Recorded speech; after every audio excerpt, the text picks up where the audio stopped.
Welcome to the Alliant in the Public Eye podcast, a show dedicated to exploring risk management topics and challenges faced by today's public sector leaders. Here is your host, Carleen Patterson.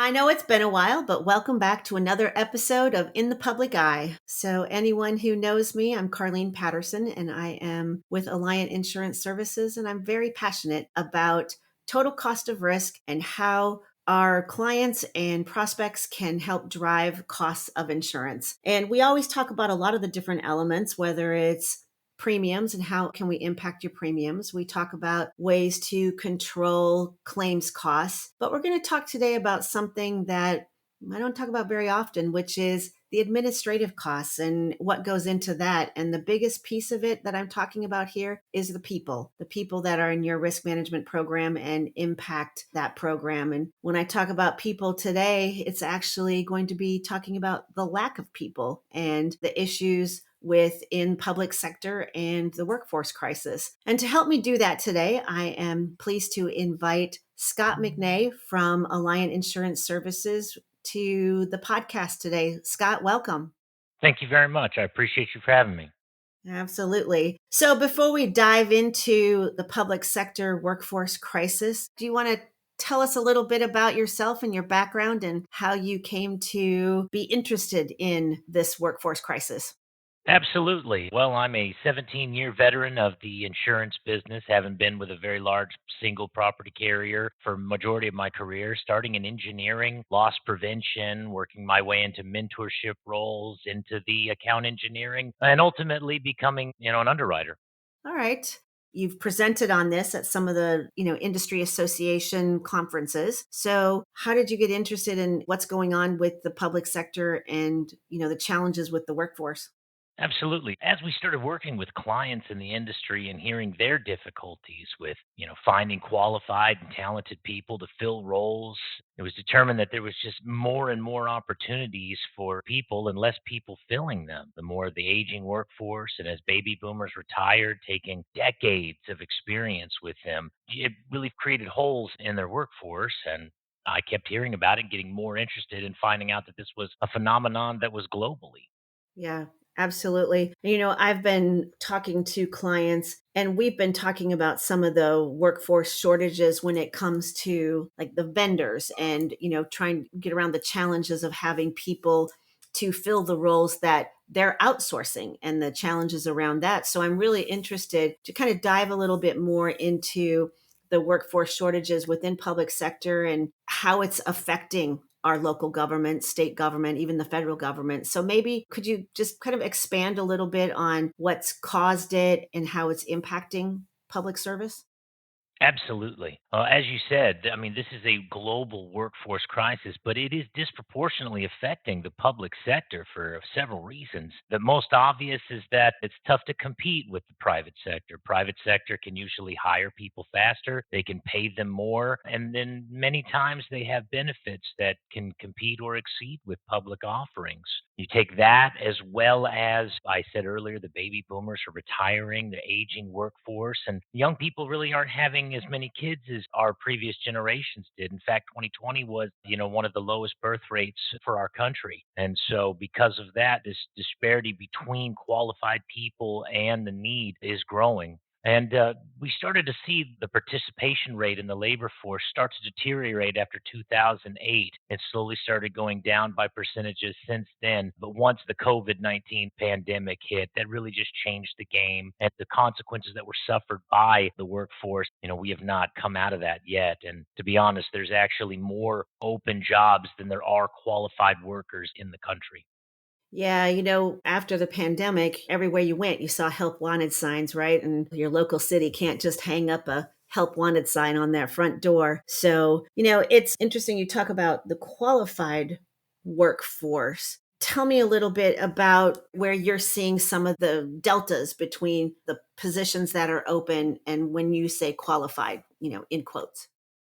Absolutely. And when you say where we're seeing it, I mean, the impact is throughout all facets of government help, whether you're talking about public transit, utilities, power, water for infrastructure, sewer maintenance, law enforcement, first responders, education. Every one of these facets is being affected by the shortage. And when I say qualified, you have your senior personnel that are there to oversee, to manage, to train, to make sure that everybody within the organization knows what their role is and has the opportunity to grow into that role, making mistakes, learning from them, and being coached and taught. And the more and more we don't have these senior leadership roles available and these qualified people that know the business and how to grow their workforce, that it negatively impacts and it becomes kind of a self fulfilling prophecy where we don't have the people, we can't train additional ones, and then that weight of the job falls on the few people that are there, increasing their responsibility, which leads to burnout and additional turnover. And it just constantly kind of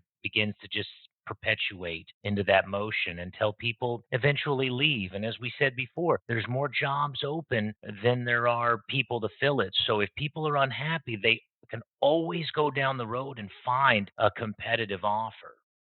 Yeah. And even, when you say people are leaving, how about we talk about the people who are retiring? When you're in public service, you can retire much earlier than the rest of us. And there are folks that, as that burden comes down to them, retirement looks more and more enticing. I have clients where they've seen complete turnover in some of their departmental leadership because of that very thing. They don't have the people anymore. It's fallen back on them. And they're fed up. And so you're right, it's a continuing cycle and it's a downward cycle when it comes to that. I think some of the areas where I've seen it, and maybe when it comes to the fact that you have required services as public entities, right? There are services that you're providing to the public, whether it's trash pickup or law enforcement, public safety, whatever it is, and getting those people, the right people. I'll use a example where you have to pick up the trash. And so you want people who know how to drive those large trash trucks, right? And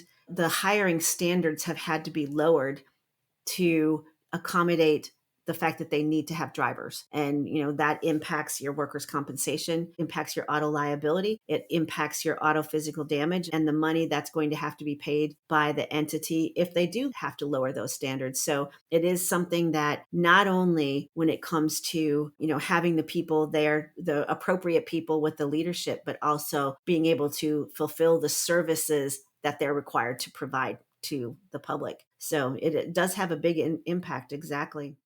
Yes, ma'am. And you hit the nail on the head. And again, that example you just made, you could really see that to all these other, segments of public service. I mean, there's always, the old adage about longer lines at the DMV, but you think about that same thing, longer wait pickups on your trash, which can lead to sanitary issues or smells or rodents or animals that want to get into it, or, longer wait times for assistance and support from first responders, deferred maintenance on critical infrastructure that are necessary for people, and then patients in the healthcare, decrease in student school output. And that all just erodes trust in the community and in the government. And then people leave, and that's less money coming into the facility from taxes. And like you said, it's just this downward spiral that just continues to bring down, the trust and harmony within their civilization. So what did you mean when you talked about, we talk about the services that can be provided. What did you mean by deferred maintenance and how is that impacted by the lack of workforce? Yes, ma'am. There's been many instances where a municipality or a utility structure will unfortunately have to prioritize maintenance over, just standard inspection routines because of the lack of people, which at the time may not seem like enough. But when you're not doing your preventative maintenance checks and your preventative maintenance inspections and testing, the deterioration of that infrastructure can actually fail. For example, if you've got water pipes, you have to be able to do inspections on the water pressure pressure at two different sections to make sure there's nothing causing an issue between the two. You got to check your water meters to make sure that they're working so that you know if there's a leak down the line or if you know how much business is utilizing. You have to turn your valves from time to time so you can move the lubrication oils within them. So if you need to shut them down in a hurry, that you have the ability to do that without wasting water or causing more property damage to whoever's getting that water. And so when they fail big, it's usually death from a thousand cuts, where it's not just one big break, but it's one big break that you have the inability to shut off the valve and you got to go downstream and you create two more issues because of pressure differentials. And it can just kind of really exacerbate a problem, which is, like you said, cost of risk. The more money it's going to cost to fix it, the more money it's going to cost to come back and prevent these issues from happening. And if you don't have the support and the assistance, you end up having to farm that work out to professionals in the private sector, which again can just exacerbate the costs of getting this corrected. And it all goes back to the trust in the government and trust in these organizations to take care of you. Because as we all know, these critical infrastructures and these critical services, they almost become, like dependent on them and they don't really feel them until they're gone. And that's when the consequences can really start to spiral. Yeah, I mean, I think you and I chatted a little bit earlier when, a great example of that is what happened in Mississippi, in Jackson, and the issues that spiraled out of control. And it started with the fact that they weren't taking care of their stuff, which is what we're charged with doing, much earlier. And it did spiral into something much, much bigger. When people pick up a phone and dial 911, they expect somebody to answer and they expect to be hearing the sirens practically as they're dialing, right? They want that quick response time. And you're right, it's really impacted law enforcement being able to fill police academies and fill the classes. It does come down to the quality and the people passing background checks. And those are areas where you don't want to skimp and you don't want to kind of carve back on the requirements for sure. So it's an issue. We've outlined that. We know that, it is causing some problems with the public sector. So are there things that public entities can do about it? Back in the day, they used to be able to attract people with very robust benefits, great pension plans, that kind of thing. And we've seen that go away over time, or at least it's not as robust as they used to be. So are there things that public entities can do to help with this crisis? Yes, ma'am, there are. As you said, this is being felt by so many organizations that public policy experts have agreed that tackling the crisis is going to take some work. There's many different entities of public policy experts who have offered some, but they all seem to agree in about five solutions to this crisis and things that they can do to try to tackle it and get ahead of this issue. Well, I was going to say, do tell me, what are those five? Oh, absolutely. I can dive right into it. The first solution that they all agree on is just revising the qualifications and the educational requirements for the job.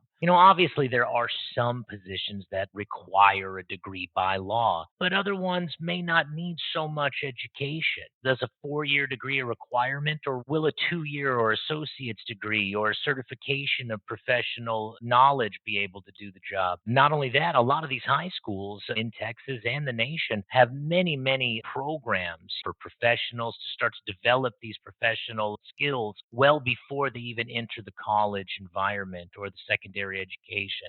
And the other aspect we talk to people about is really what matters to you for the job. I mean, when you're looking for a candidate, other than just a requirement, do you look at things like previous work experience or previous military experience? Can they work together collaboratively on a team? Are they goal oriented and be able to solve problems? Can they communicate effectively? Are they work independently? Are they mature, responsible, show up on time? And these are the things that really, really matter. I mean, you can have an educated person that doesn't fit those models, and really, which one's going to be better for your organization? Okay. All right. What else? The next one that they all agree on was building a better workplace culture through employee experience and engagement. These new generations, they don't really want what previous generations want. And what was important to them may not be important to previous workers that came before them. Nowadays, people want meaningful work, and they want to work with competent and responsible management. They like to work in a positive work environment focused on things like health and well being, work life balance. They want to know that they have an opportunity and that there's growth in that role, and they have the appropriate training and the tools and the commitment from their leaderships to help them grow. And when it comes to building that culture, we got to listen to our employees. And part of that employee engagement is, how do you receive that feedback? Gone are the days of having the wooden complaint box that you put in there anonymously, even though everybody recognized your handwriting. Now we ask, are you doing surveys? Are you surveying your people? There's many free websites to create surveys for your employees that they can bring anonymously. And then not only that, you've got to take that information and you've got to do something with it. Are you having town halls with your employees? Are you asking for additional feedback? Are you implementing some of the ideas and the things that they'd like to see in their workplace? Because remember, if they're not happy, they're going to go someplace else where they are. And that's the thing, is actually taking the results from those surveys and actually turning them around and actually using the results from that and doing something like that. You touched on the culture and managers and upward growth and, opportunity. There's a lot of different things in there that really do drive a positive culture. Unfortunately, there's a lot of people who become managers because they were really good at the job that they did, but they're put into a management position, given a team with no tools on how to manage those people. And that really can lead to some worse workforce disgruntlement. And so there's a lot of things in those solutions that you just put up that an organization really has to invest in their people. That's really what it comes down to, is investing in the people that they have. And hopefully they can attract that new talent. So, there's one thing that you didn't touch on when you were talking about those solutions. Where's money in that? I didn't hear you talk about money. That's true. That's another one of the solutions is, unfortunately, the public sector, they are disproportionately underpaid as opposed to their private sector counterparts. Before the pandemic, it was around 13 to 14% of a difference in wages between the two. But because of that, it is now upwards of 18 to 20% difference, that people can leave the public sector, go to the private sector, and almost get a 20% increase instantly. And so, unfortunately, offering competitive salaries and benefits is part of that equation. But, I would task the organizations to ask, it's not all about money. And what are the other things that are the unique benefits of public sector employment? Many times the monetary value of these benefits are really still competitive. Having additional PTO days, or the ability to have flexible work environments, or the ability to take and do work home so they can have that time with their families. Not only that, but also factor in those differences between having those benefits and having not. And I would also say, what's important to your city? What's special about your organization that you can offer? Whether that's great museums within your city, or the opportunities to get discounts on other items. These things do factor into an employment, because people do have pride in their community and they want to work and they believe in public service. So sometimes a little bit more enticing, sometimes offering a little bit more on those sides can really attract the talent that you're looking for. Have you seen, I mean, after a pandemic, we've seen more and more on the private side where there's a lot more hybrid virtual situations for working. Have you seen where public entities are being a little bit more lax when it comes to allowing people to work from home? Or what are your thoughts on that? Yeah, I mean, obviously, there are some roles that cannot be done at home. Your first responders, your managers, your utility organizations. But being able to work with your employees that can work from home, or sometimes being able to do their administrative work on Mondays or Fridays from a home computer, that is a benefit that not everybody can get. And we're seeing the ability of that actually overtake many organizations. There are still many public and private organizations who haven't really warmed up to that idea. And then there are some who are just full fledged and believe in it. There's still fear from a lot of the organizations that people are going to stay home and slack and watch TV and not really get the job done. But we're seeing actually the opposite. People's productivity is really going up when they have full freedom of their schedule. When you take out things like long commutes and time to get your hair done and your clothes ironed and all that stuff, when you take that time out and you add that towards somebody's schedule, it really does brighten their day and productivity does go up. And so, because of that increased productivity that we're seeing, a lot more organizations are really allowing that and expanding it. Oh, good. Oh, good. So, do you think that AI is playing any kind of role in contributing to this crisis? I know I'm jumping around a little bit, but some of the things that you say triggers some thoughts. But when you talked about, maybe looking at your qualifications and the requirements and that, are you seeing that AI is playing a role in that first brush from applicants, that kind of thing? Are you seeing that in the public sector?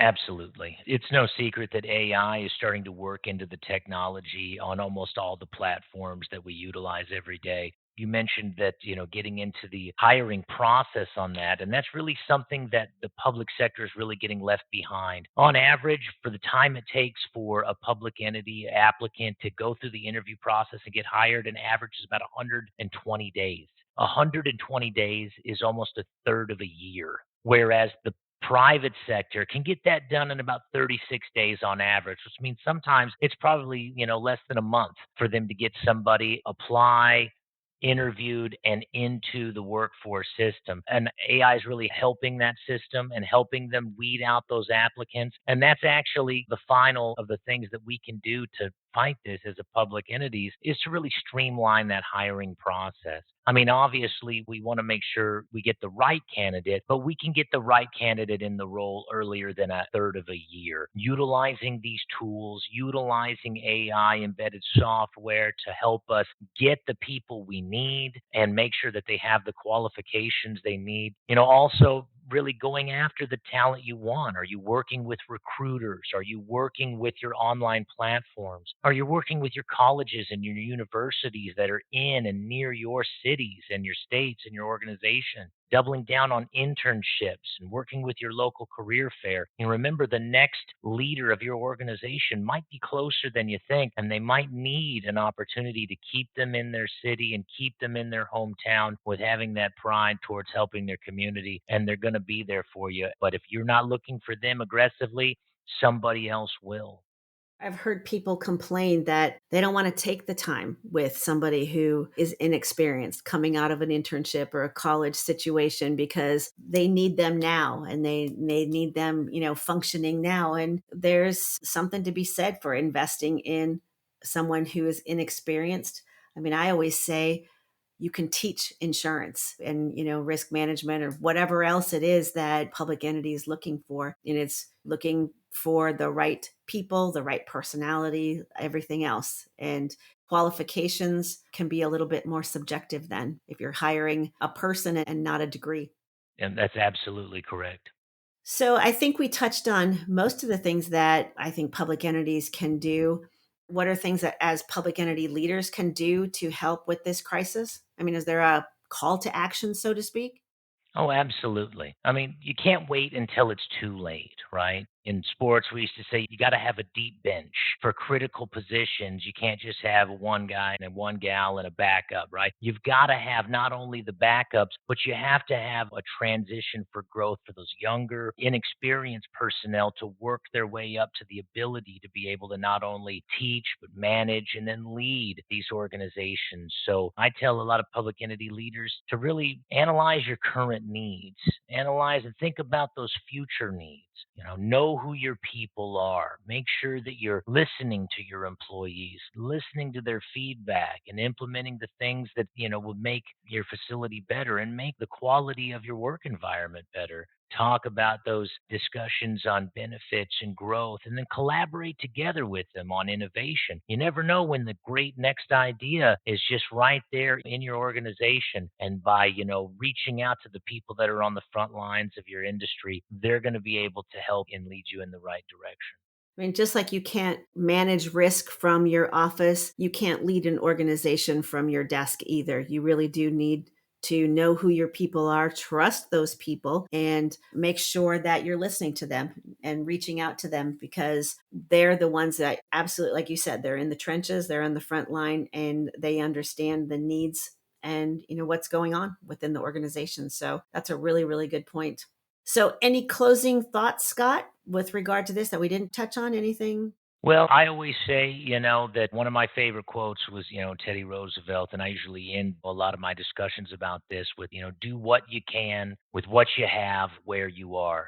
You might not have a great budget to just hire lots of people, and you might not have that employee culture embedded, but you can start today and you can start to work on your organization and make it 1% better every day by doing what you can with what you have where you are. And people within your organization will feed off of your desire to make their lives and their work environment better. And your constant improvement attitude will bleed out to other people. And that's how your stars and your risk management leaders will start to identify themselves as your company grows. And you'll learn the people that want to help you grow and the people that want to stay stagnant in their organization. And again, we need all walks of life, but as you're going to grow and start to develop additional leaders in your public entity, in your community, it takes that attitude of consistent improvement and making sure you're doing the best. Well said. That is absolutely well said. Well, thank you, Scott, very much for joining us today. It is a challenging time to be in public sector risk management and being in public sector in general. And we here at Alliant are focused on providing continued information and resources as we navigate these challenges today and in the future. So thank you very much, and stay tuned for our next episode. Thank you for listening, and for more information, visit us at insurance.alliant.com/in the public eye.